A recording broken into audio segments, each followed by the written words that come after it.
YTN 뉴스특보 이어갑니다. 조은석 내란 특별검사가 최종 결과를 발표했습니다. 이로써 180일 동안의 내란 특검 수사 일정도 마무리됐는데요. 현장 연결의 자세한 내용 알아봅니다. 오종훈 신규혜 기자 나와주시죠. 네, 내란 특검 사무실이 마련된 서울 고검에 나와 있습니다. 조금 전 조은석 특검의 결과 발표가 끝났고 내란 특검 수사도 끝났습니다. 이 백브리핑은 아직 진행이 되고 있는 상황입니다. 오늘 최종 브리핑과 내란 특검 주요 순간들 신규혜 기자와 짚어보겠습니다. 조은석 특검 앞서 말씀드린 것처럼 오전 10시 직접 브리핑을 했습니다. 브리핑 전에 서울고검 청사에 있는 기자실과 복도에는 빈 공간이 없을 정도로 취재진들로 북적였습니다. 조 특검이 공개석상의 모습을 드러낸 건 처음인데 취재진도 서초동길에서 우연히 마주친 것을 제외하고는 조 특검의 모습을 거의 볼 수 없었던 상태였습니다. 브리핑 직전 공개된 조 특검의 발언은 8장 분량이었고 이어서 11분가량 브리핑이 진행이 됐습니다. 특검의 수사 결과가 가장 먼저 언급됐는데 윤석열 전 대통령을 비롯해서 20여 명에 대한 공소제기가 이루어졌다고 써져 있었습니다. 조은석 특검 발언 내용도 주목받았는데 신규혜 기자가 주요 내용 설명드리겠습니다. 네, 일단 조은석 특검은 윤석열 전 대통령을 포함한 모든 대상자들에 대해 호칭을 생략했습니다. 윤 전 대통령을 브리핑 내내 윤석열이라고 지칭했습니다. 그리고 또 윤 전 대통령이 한동훈 전 국민의힘 대표를 빨갱이라고 지칭하는 등 그의 발언 수위도 가감없이 전달했습니다. 또 윤석열 전 대통령이 권력 독점의 목적을 가지고 군사령관들을 주도적으로 포섭한 거로 표현했는데요. 그러면서 40여 년 전 전두환 노태우 신군부의 합동수사본부를 언급하면서 역사적 단죄의 필요성까지 강조했습니다. 특검은 그러면서 발언하는 내내 단호한 어조를 유지했습니다. 네, 조 특검이 발표하기 전 자료도 나왔는데 이 자료 내용에 계엄 동기가 설명이 됐습니다. 특검은 윤 전 대통령이 무력으로 정치적 반대 세력을 제거해 권력을 독점하려 하기 위해 계엄을 선포했다고 판단했습니다. 특검이 낸 자료 가운데 비상계엄 선포 목적과 시점에 대한 설명에는 노상원 전 사령관의 이 수첩이 스모킹건으로 설명이 됐습니다. 노상원 수첩에 차기 대선 대비 좌파 세력 붕괴, 선거권 박탈, 법 개정 등 내용이 담겼는데 이걸 토대로 윤 전 대통령이 권력을 독점하려 했다고 판단한 겁니다. 또 최상목 전 장관에게 건넨 국회 자금 차단과 국가 비상입법기구 예산 편성 내용은 입법권을 장악하려 했다는 중요 근거로 특검은 판단했습니다. 특검이 판단한 계엄 계획 시점도 한번 설명을 해주시죠.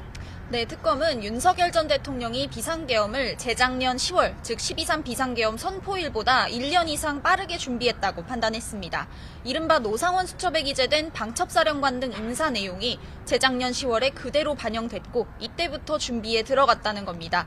또 특검이 낸 자료에는 이보다 앞선 2022년 7월에서 8월쯤 윤 전 대통령이 계엄을 계획하고 있다는 말을 전해 들었다는 진술을 확보했다고도 적혀 있었습니다. 이를 통해 윤 전 대통령이 지난해 12월보다 한참 전에 계엄을 준비했다는 게 수사로 확인이 됐습니다. 네, 계엄 동기, 특검이 밝힐 계엄 동기에는 배우자 김건희 씨와 관련된 언급이 어떻게 돼 있을지 주목을 받았는데 수사 자료에는 관련해서 구체적으로 언급이 되지 않았습니다. 권력을 왜 독점하고 싶었는지가 명쾌하지 않았던 건데 여기서 주목해야 할 게 김건희 씨였습니다. 특검 수사 막판에 김건희 씨와 박성재 전 장관의 연락을 나눈 내용을 파악을 했고 이 때문에 관련해서 수사 결과가 주목이 됐었는데요. 당시에 김건희 씨가 주가 조작 의혹으로 본격적으로 수사교대에 오르면서 박성재 전 장관에게 연락을 한 정황이 발견이 된 겁니다. 김건희 씨의 사법 리스크가 계엄 선포의 직접적 동기가 아니겠냐는 분석이 나왔는데 특검은 일단 박성재 전 장관을 청탁금지법 위반 혐의로 재판에 넘겼고 계엄과 밀접한 관련이 있다는 설명도 했는데 김건희 씨에 대해서는 공식적 자료에는 빠졌습니다. 박정 특검보의 백브리핑이 지금 1시간 넘게 이어지고 있는데 관련해서 김건희 씨에 대한 언급이 여기서 나왔죠. 네, 가장 첫 질문으로 김건희 씨 관련 내용이 자료에서 왜 빠졌느냐는 질문이 나왔습니다. 여기에 대해 박지영 특검보가 설명을 했는데요. 우선 김건희 씨가 비상계엄에 관여했다는 의혹은 사실이 아니라고 판단했다는 설명이 있었습니다. 지난해 비상계엄 관저 모임에 참석한 군 사령관들에 대한 조사나 통신 내역을 확인한 결과였고요. 또 계엄 당일 김건희 씨를 보좌한 행정관이나 성형외과 의사의 행적까지 확인한 결과였습니다. 특검은 이 부분을 설명하면서 김건희 씨의 보좌진으로부터 계엄 직후 윤석열 전 대통령 부부가 싸웠다는 진술을 확보했다고까지 설명했습니다. 즉 김건희 씨가 직접 관여를 한 건 아닌데 시기를 정하는 등 계엄의 시기를 정하는 등 일부 사항에서는 동기일 수 있겠다는 설명입니다. 12월과 가까운 시기에 김건희 특검법이 발의되는 등 그런 사항 등이 계엄 시기를 정하는 데 관련은 있었겠지만 꼭 김건희 씨만이 동기는 아니라는 겁니다. 그러니까 권력을 독점하겠다는 목적 안에 김건희 씨 관련 사항이 포함된다는 설명을 했습니다. 네, 추후 백브리핑 과정에서 특검은 왜 비상계엄이 12월 3일이었는지에 대한 판단도 일부 내놨습니다.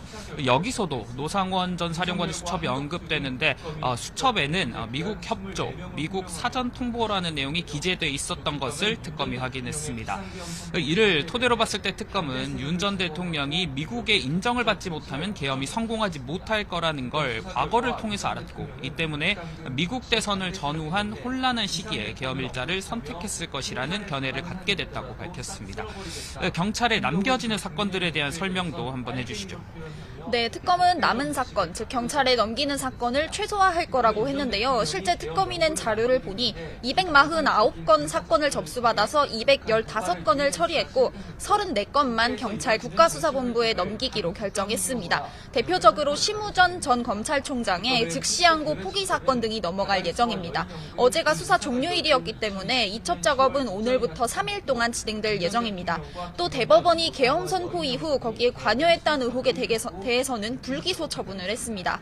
일단 대법원 간부회의가 개최된 정황이 확인되지 않았고 또 계엄사에서 대법원에만 연락관 파견을 요청한 게 아닐 뿐더러 대법원이 여기에 대해서는 거부 의사를 밝혔기 때문이라고 설명했습니다. 네, 그렇다면 특검의 사건을 넘겨받은 경찰 향후 수사 어떻게 이루어지는지도 설명해 주시죠. 네, 내란 특검의 사건을 이첩받아 수사할 경찰 특수본 전담팀은 아직 꾸려지지 않았는데 조만간 운영기관과 인력 구성에 대한 윤곽이 나올 것으로 보입니다. 앞서 특수본은 지난달 28일 가장 먼저 수사를 끝낸 순직해병 특검으로부터 사건을 넘겨받았습니다. 경찰은 피의자가 현역 군인인 2건을 국방부 검찰단에 이첩하고 경북경찰청 수사정보 누설 의혹, 김용원 인권위 상임위원회 직무유기 및 직권남용 의혹 등 3건의 수사를 이어가고 있습니다.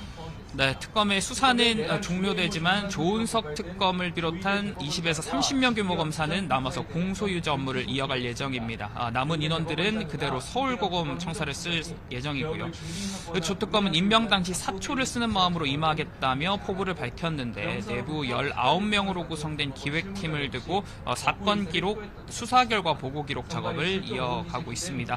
여기에는 그동안 수사의 보고서와 피의자 신문조서, 재판 증언 까지 총 망라되는데 YTN 취재 결과 다음 달 초쯤 국회와 대통령실에 보고될 예정입니다. 지금까지 내란 특검 관련 소식 정리해 봤습니다. 상암동 스튜디오 나와주십시오.